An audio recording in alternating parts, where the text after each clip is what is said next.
Hey, it's Lindsay with WTI. Now, in our house, we tell our kids to share, but every once in a while, they want their own space. So we gave them this much.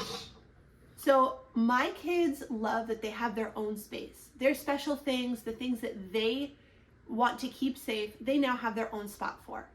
There's 6 different compartments in this Fedmax locker, so everybody can have one. Everybody can have a special spot to put their things.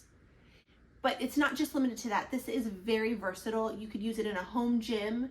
You can use it in the garage. My husband actually has the same one in the garage, and he uses it for power tools and batteries, so he can keep everything really organized and safe.